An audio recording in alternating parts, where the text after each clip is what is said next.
I'm excited about this episode of the Elite Recruiter Podcast. I have my guest, Ben Nader from Recruiter Empire. And the reason why I'm excited about bringing Ben on is because it has been like mass chaos in the recruiting world.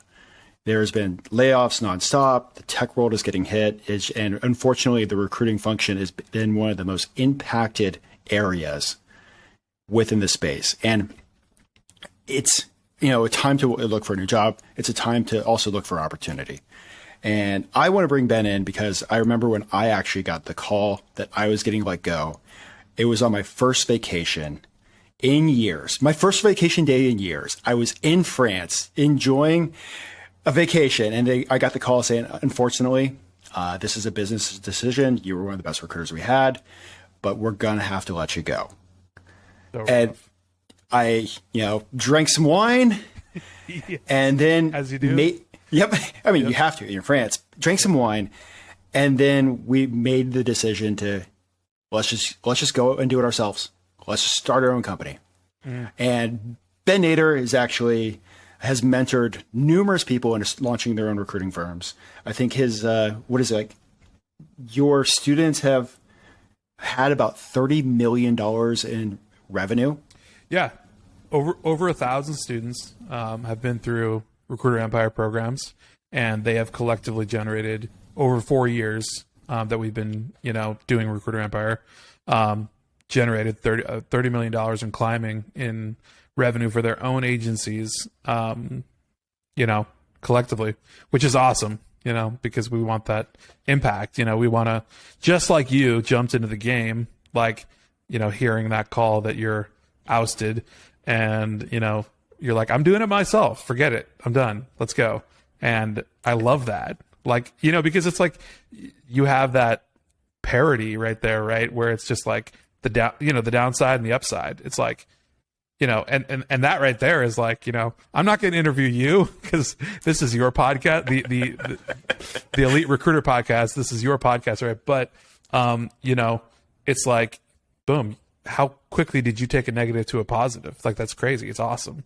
And I love that. And, that's why I want to bring you on. Like, I know, not everybody can like jump in and start their own firm, but like for the people that can, why should they start their own recruiting firm right now? I love that question. So the answer that I want to give you is that, why should someone start a recruiting firm in general? They should always start a recruiting firm.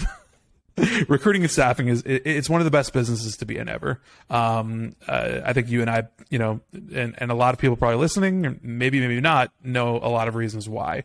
But right now in specific, right, there's a whole, multitude of reasons as to why. One of which would be, the current layoff scenario, that's kind of panning across the entire spectrum, right? Hitting the tech industry pretty hard, other industries kind of hard, but still hard. I'm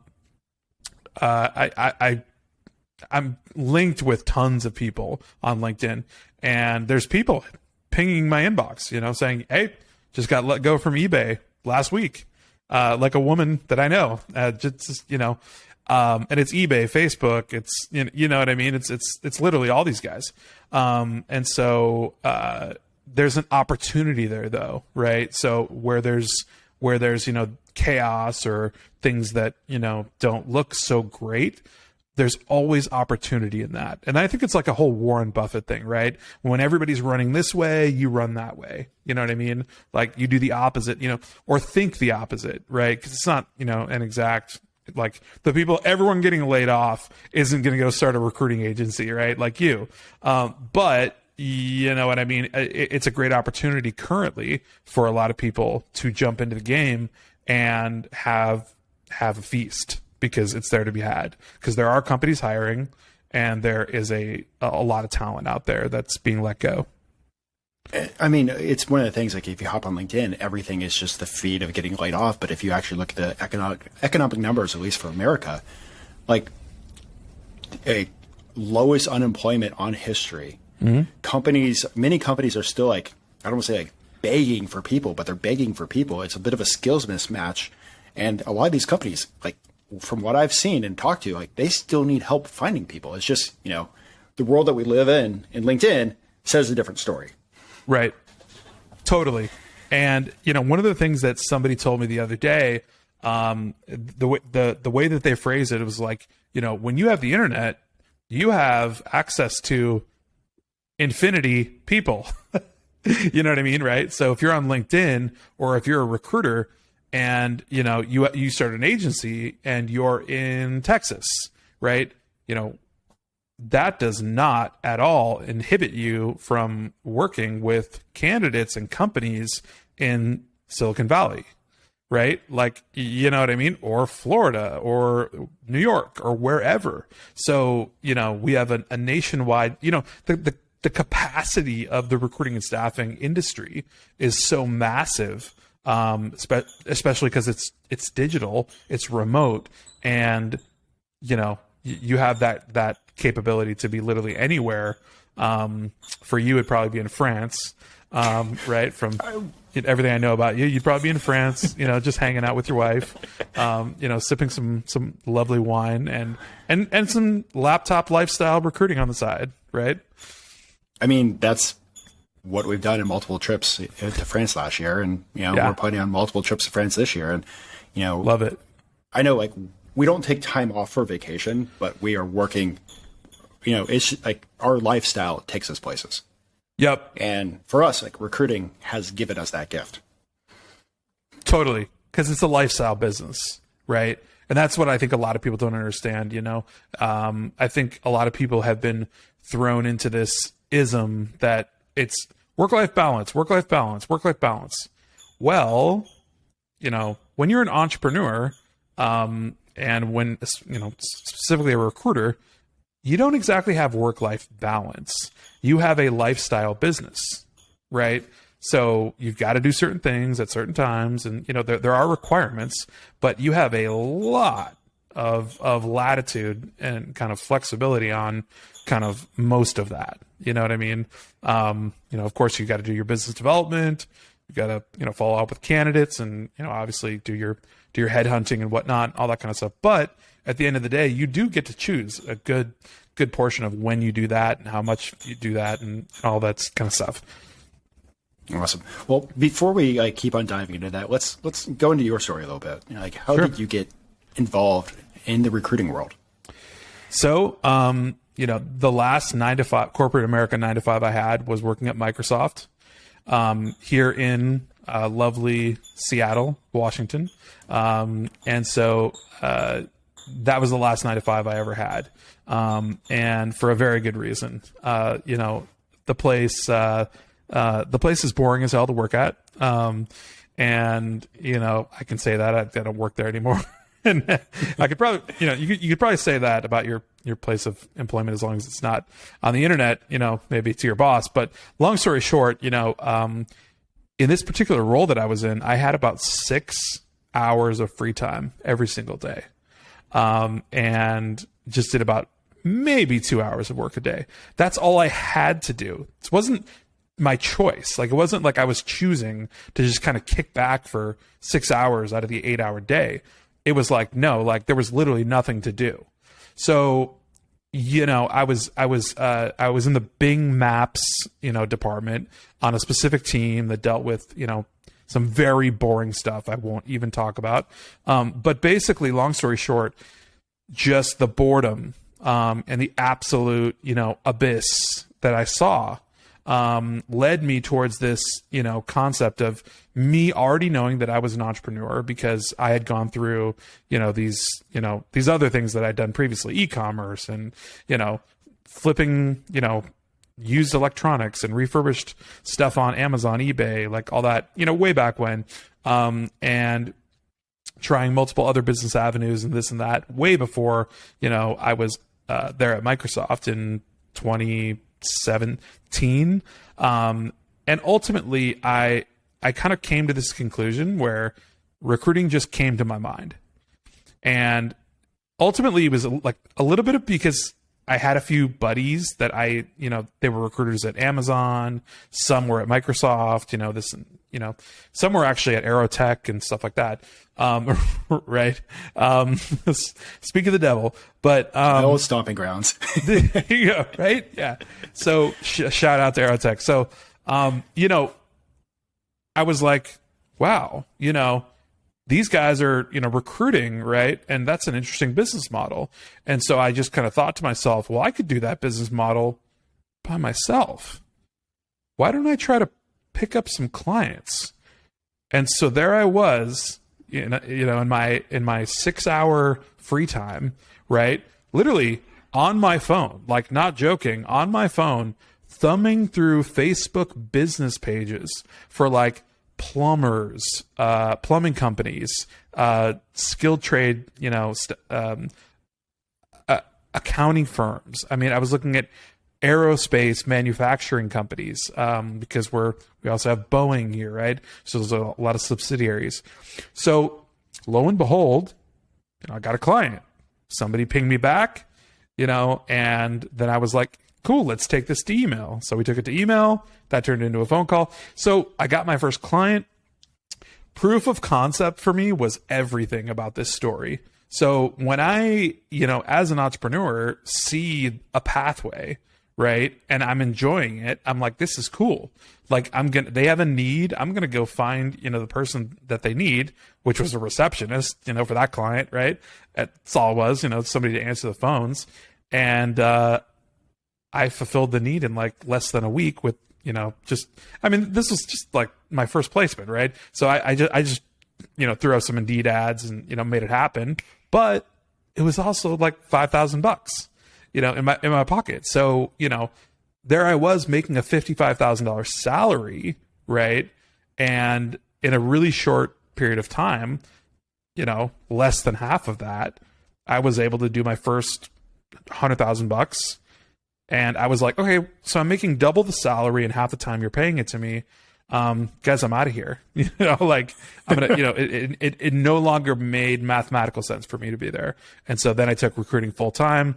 Took my agency, Seattle Search Solutions, which ultimately ended up serving the greater Pacific Northwest companies in Oregon, Idaho, all that kind of stuff.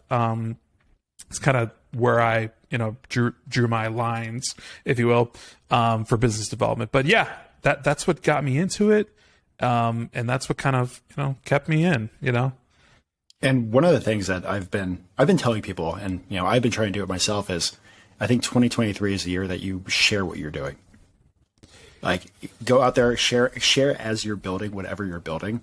Mm-hmm. And you've done an amazing job with that. I think you've shared something like 700 videos on recruiting. It's 600 or 700. I don't know the exact. I think it's closer to 700. Yeah.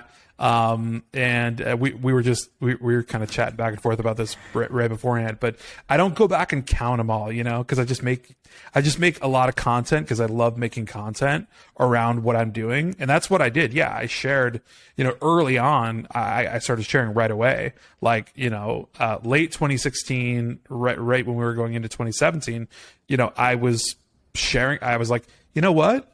I've always wanted to do YouTube. And so I was like, let me vlog about everything I'm doing right now. Let me vlog about this new business that I'm doing. And so I started doing how-tos and here's what I'm doing. And let's talk about, recruiting and this and that. And it just became this whole thing. And then like 700 videos later, it's, Recruiter Empire and then the Facebook group. And it's what I think has become kind of like a really fun movement for me, right? At least for me, right? To be able to help impact a lot of people, with what we're doing. So it's really, really fun. That's awesome. So anybody that's looking at starting a firm right now, what advice would you give them?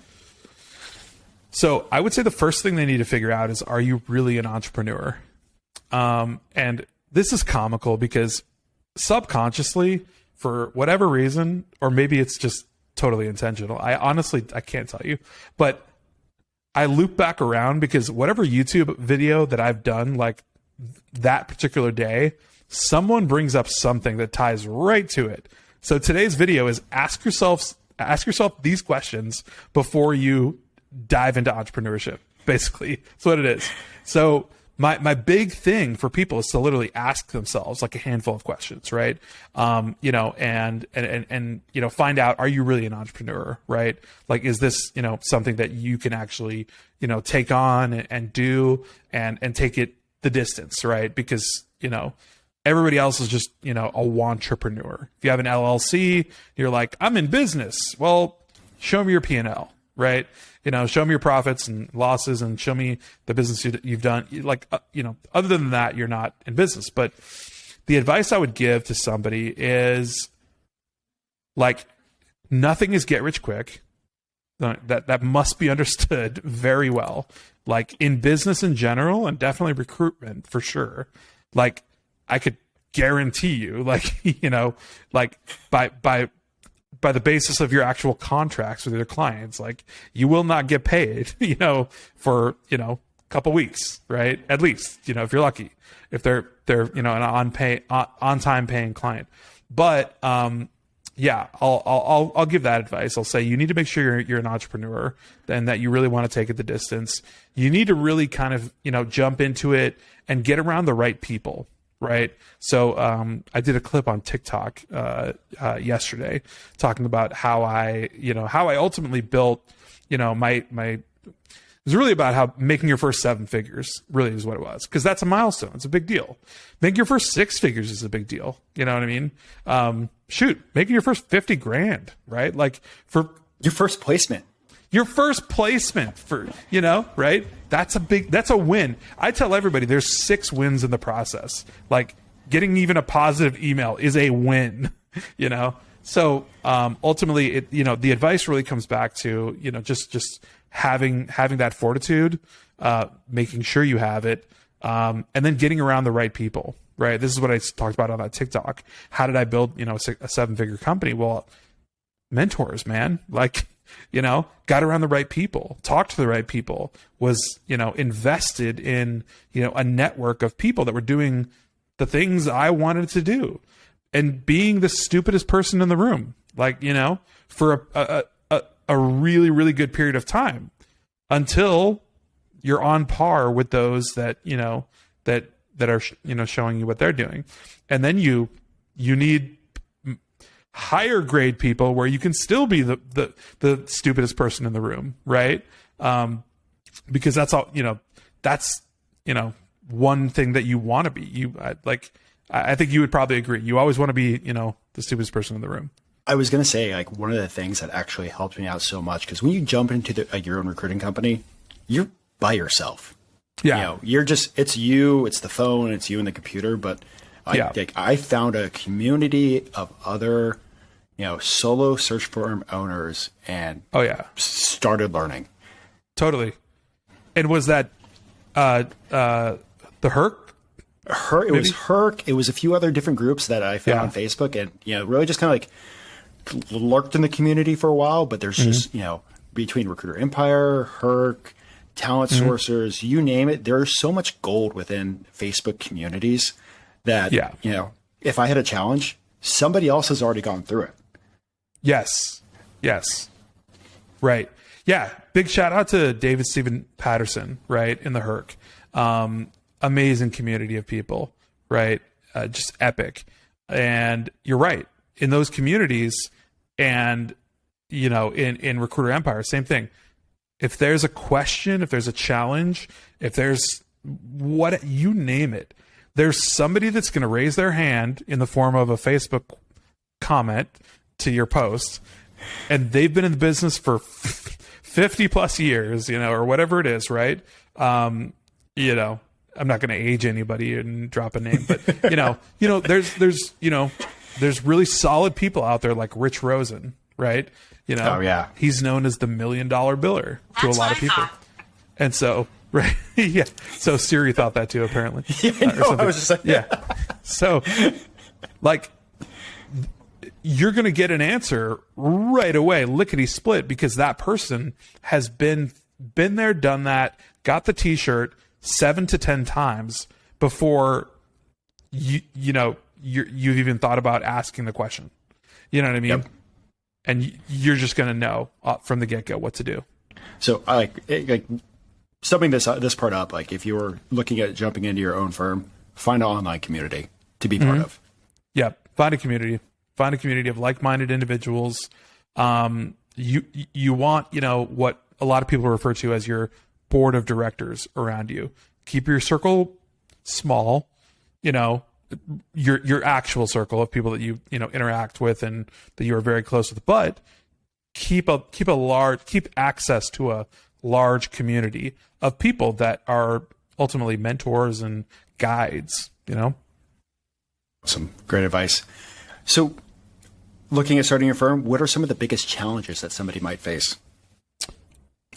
Biggest challenge off the bat that someone's going to face is finding your first client, right?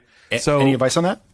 Yeah. So put yourself out there and do a whole lot of outreach, like send a whole ton of emails. If you're a phone person, dial a whole ton of phone numbers, right? Like talk to as many people as possible. I did a YouTube video about building, $1 billion network, like how you should do that and why you should do that, right? Because it is going to be so damn important for you at a certain, period in time for you to get clients like that. You know what I mean?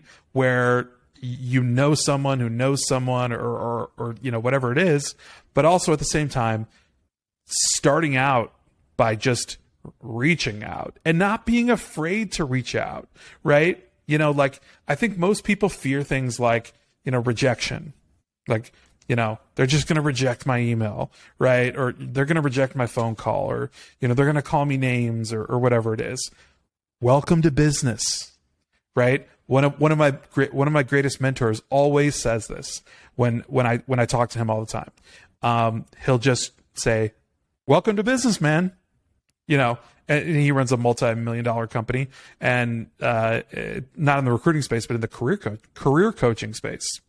And and he's been there, done that a handful of times. Sold a staffing agency for a good amount, and always welcome to business. You know what I mean? So you just got to be ready for that, right? So I think it really circles back to that. Are you prepared? Are you ready? Like, are you ready to take this stuff on? It's not a walk in the park, but at the same time, it's worth it, right? It's really, really worth it. I wouldn't trade my trajectory for anything. The way everything has gone and the way that, I've landed where I am and, all of that, I'm happy with that. I'm with you on that too, because, I can't tell you how many years, every single year at some of the companies I worked at, they'd make the announcement on December 1st that prepare for layoffs every single year. So like the first few years that me and my wife were together, I was just super nervous through Christmas. Like I didn't want to do anything, didn't want to spend any money because I'm like, am I going to survive this round of layoffs again? Sure. Right. And, now I can pick up the phone and send some emails and, do some networking. And, it's, I think for me, it's the control factor of my family's future. Absolutely. I couldn't co-sign and agree like any more than what I can tell you, but I can add something as well, right? I'll say this, when you get into business for yourself and you are now working for yourself, you are your own livelihood, right? When I did that for me, I have never worked harder in my life until I started working for myself, right? Because the realization hits you in the face like a brick that it's who's got to do the work? Oh shit, it's me. You know what I mean? Right. But that's also comforting, right? In this weird way. It's also, whoa, this is, flipping the tables, right? But at the same time, it's also comforting because you do have that control, right? And then everything at that point is just inputs and outputs, right? KPIs. How many emails are you going to send today? Like you were saying, right? Hey, I'm just going to send some emails and we'll take care of this real quick. I just need 3 clients and we're going to have a great Christmas, honey. Don't worry. Like we'll be great, especially when you get your craft down, right? And that goes back to having the right mentors and, people that, guide you and things like that and show you the ways. Yeah. Yeah. Definitely great advice on that. So going to flip gears. Can Sure. I jump into some of the questions I ask like everybody? Sure. For what has been a book that has had a huge impact on your career? So, this is actually a very deep question, right? But I'm going to answer it with this one because it's just to me it's the most recent, and honestly, it's had the most profound effect as of currently because of the things that are being now implemented in my company, and that is Alex Hormozi, and the book is $100 million offers. That is the book by Alex Hormozi. If anyone doesn't know Alex Hormozi, you should absolutely follow the dude on YouTube or LinkedIn or wherever. But just love like his business strategy, philosophy, mindset, just the concepts and things like that. Because I totally nerd out on that, right? And you have to, when you're in business, you have to nerd out on, things like KPIs or, creating, offer structure, and stuff like that people will just love. And it transcends all industries and businesses and everything, what he talks about. So yeah, that would be the book.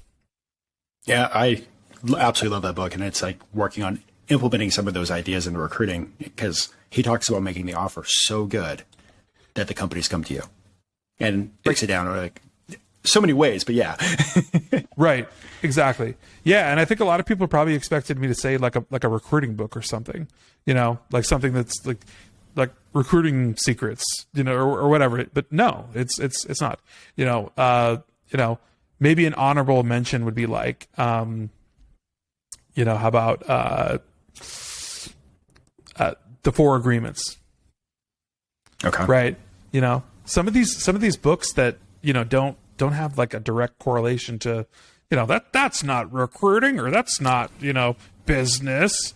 Well, take a macro perspective and you'll find out that it very much is, Is there a quote that has had an impact on your life or business? Yes. And this is actually in the same vein of the book that I just mentioned. And this is a quote by Alex Hormozi. So yes, I'm a huge fanboy of Alex Hormozi. The quote is, entrepreneurship is about acquiring skills, beliefs, and character traits. That's the quote. And the reason I love the quote is because it very much reflects kind of the idea that I love, which is the idea that I love, live by, and teach, which is that you need to understand who you are before you get into something, right? And that's really entrepreneurship. And understanding, are you there yet? And, are you going to be able to acquire these, beliefs, skill sets, character traits?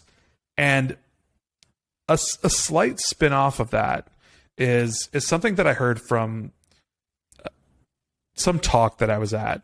And basically the whole concept was like, the guy was talking about, figure out who you are right today, now, and don't let that person change whether you have, $5 in your bank account or $100 million in your bank account.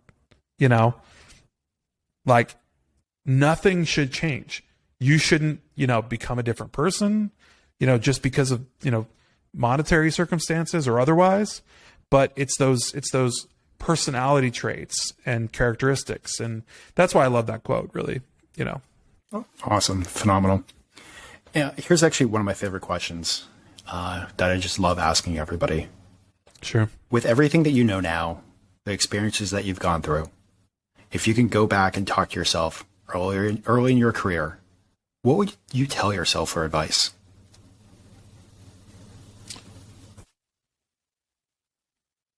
I would start off by saying start earlier. Okay. I would say fear nothing. Fear nothing at all.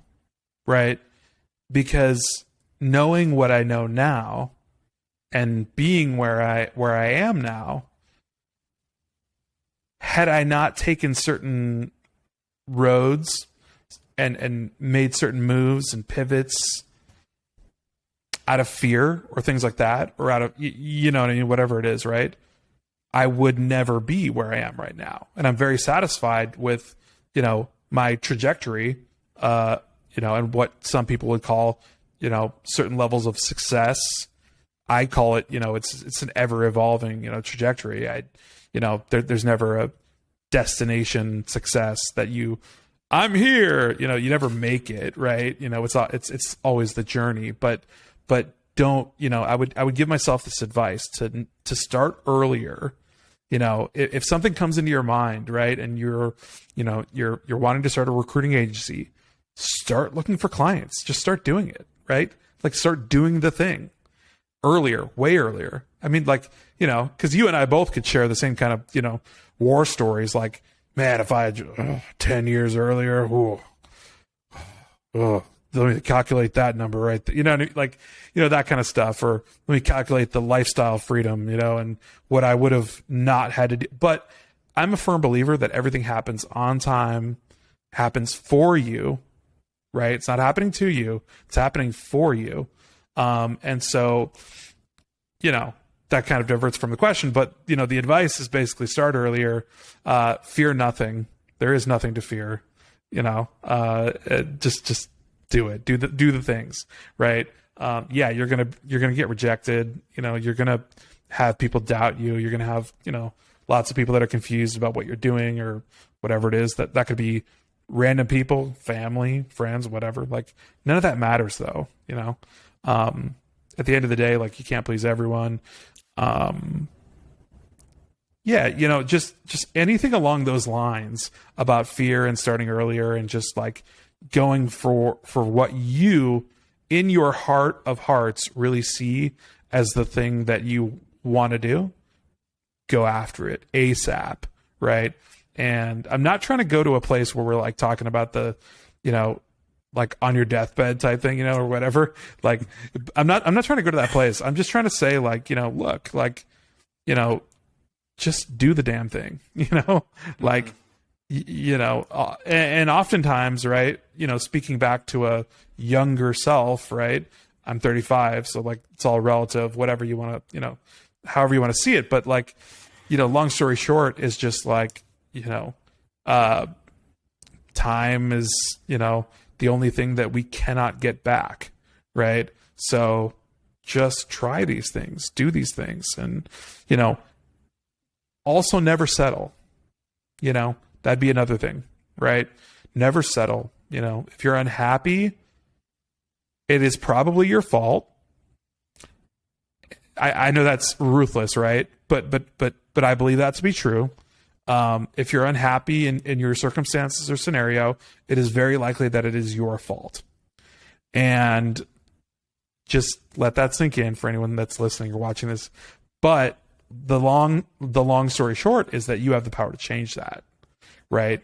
That's the whole, moral of that, blunt statement, right? Definitely great advice. Well, Ben, I'm excited about bringing you in, and thank you for sharing with the listeners. Because one of the things, of course, I was thinking about starting my own firm. Like, I worked at Aerotech, which is a giant multi-billion-dollar organization way back when. And you see this gigantic organization like a Korn Ferry or an Aerotech, and you're like, how do I compete about that? How do I start that? Like, I myself probably overcomplicated it way too long. Thinking I needed all these things when, it's a lot of work, but it's, at the end of the day, it's a simple business. So definitely thank you for sharing with the listeners, on, helping make a change if they want to take this route. And even if it's not for now, like, it's always something to have in the back of your head. Like, you're a recruiter, like, you've helped build out some amazing teams. Like, it's one of the things I've been talking with recruiters recently. It's like, you need to understand the value that you bring to the table. Like, in the GovCon space, you built out a $500 million program that would not exist if it wasn't for you. The sales team wouldn't be there making hundreds of millions of dollars of sales if you didn't put them together. That product team that built that amazing product, the product wouldn't be there without the recruiters. So Absolutely. Remember that the value you add, and, if it's the time, chase that value for yourself. Mic drop. I mean, like, so true. So true. And, if I could echo anything about what you just said right there, is that, too many people overcomplicate it. Right. And it's just, I actually had the luxury of, not knowing squat, right, when I started. So, I just kind of walked through and was just, like, oh, you need this? Okay, cool. Yeah. Here's an invoice and what, right. But just, fear nothing. Don't overcomplicate it, and just, move, just, or at least, like you said, keep it in the back of your mind, and I think so many people have it already in the back of their mind, or, at the forefront of their mind. And it's just about taking that leap, which is really just a step forward. It's, it's not as big a leap as people think it is. It isn't. And before I, let you go, it was like one of the things when I was finally an internal recruiter, I started seeing these big checks going out to these companies, and, I didn't realize I'm probably better than them. Yeah. And I saw those checks going out. I'm like, all right, well, I'm happy and safe here. But yeah, Well, Ben, right. Before I let you go, is there anything else that you'd love to share with the listeners? No. I think hopefully for the listeners, we covered a lot of ground. I am absolutely privileged and have a lot of gratitude for you inviting me on the Elite Recruiter podcast. It's always a great time chatting with you. And I got YouTube and stuff. I got to get a podcast going on, man. Then I'll have you on. But yeah, no, it's been an honor. It's been great. Always a fun time. Well, Ben, thank you for coming on, and for the listeners, until next time.